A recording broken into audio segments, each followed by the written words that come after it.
முதல் வாசகம். இதோ வானம் திறந்திருப்பதை காண்கிறேன். திருத்துதர் பணிகள் நூலிலிருந்து வாசகம். அதிகாரம் 6 இறைவசனங்கள் 8 முதல் 10 முடிய மற்றும் அதிகாரம் 7 இறைவசனங்கள் 54 முதல் 60 முடிய. அந்நாள்களில் ஸ்தேவான் அருளும் வல்லமையும் நிறைந்தவராய் மக்களிடையே பெரும் அருஞ்செயல்களையும் அரும் அடையாளங்களையும் செய்து வந்தார். அப்பொழுது உரிமையடைந்தோர் எனப்படுவோரின் தொழுகை கூடத்தைச் சேர்ந்த சிலரும் சிரேன் அலெக்சாந்திரியா நகரினரும் சிலிசியா ஆசியா மாநிலத்தவரும் ஸ்தேவானோடு வாதாடத் தொடங்கினர்.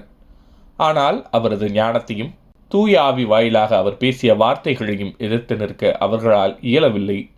இவற்றை கேட்டவர்கள் உள்ளம் கொதித்தெழுந்து அவரை பார்த்து பற்களை நரநரவென கடித்தார்கள். அவரோ தூய ஆவியின் வல்லமையை நிறைவாய் பெற்று வானத்தை உற்று நோக்கினார்.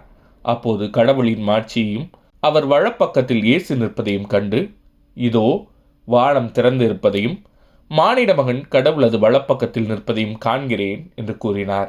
ஆனால் அவர்கள் தங்கள் செவிகளை அடைத்து கொண்டு பெருங்கூச்சலிட்டு ஒருமிக்க அவர் மேல் பாய்ந்தார்கள்.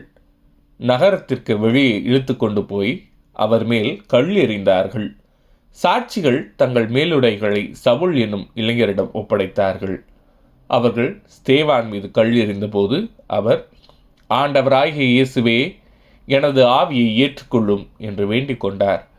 பின்பு முழந்தாள் பணியிட்டு உரத்த குரலில், ஆண்டவரே, இந்த பாவத்தை இவர்கள் மேல் சுமத்தாதேயும் என்று சொல்லி உயிர் விட்டார். இது ஆண்டவரின் அருள்வாக்கு. இறைவா, உமக்கு நன்றி. பதிலுரை பாடல். ஆண்டவரே, உமது கையில் என் உயிரை ஒப்படைக்கின்றேன்.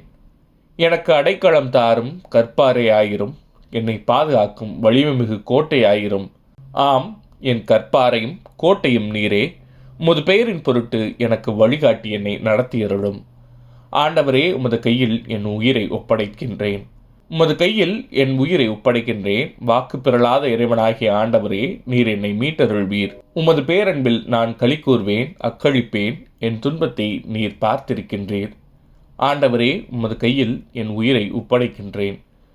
என் எதிரிகளின் கையினின்றும் என்னை துன்புறுத்துவோரின் கையினின்றும் என்னை விடுவித்தருளும்.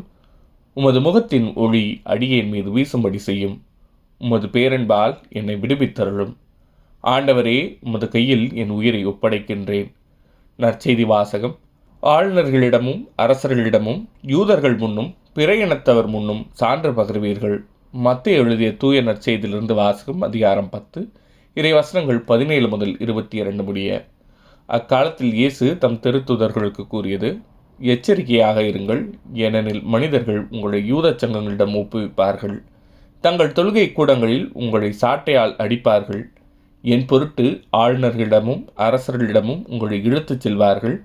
இவ்வாறு யூதர்கள் முன்னும் பிற இனத்தவர் முன்னும் சான்று பகர்வீர்கள். அப்படி அவர்கள் உங்களை ஒப்புவிக்கும் போது என்ன பேசுவது, எப்படி பேசுவது என நீங்கள் கவலைப்பட வேண்டாம். நீங்கள் என்ன பேச வேண்டும் என்பது அந்நேரத்தில் உங்களுக்கு அருளப்படும். ஏனெனில் பேசுபவர் நீங்கள் அல்ல, மாறாக உங்கள் தந்தையின் ஆவியாரே உங்கள் வழியாய் பேசுவார். சகோதரர் சகோதரிகள் தம் உடன் சகோதரர் சகோதரிகளையும் தந்தையர் பிள்ளைகளையும் கொல்வதற்கென ஒப்புவிப்பார்கள்.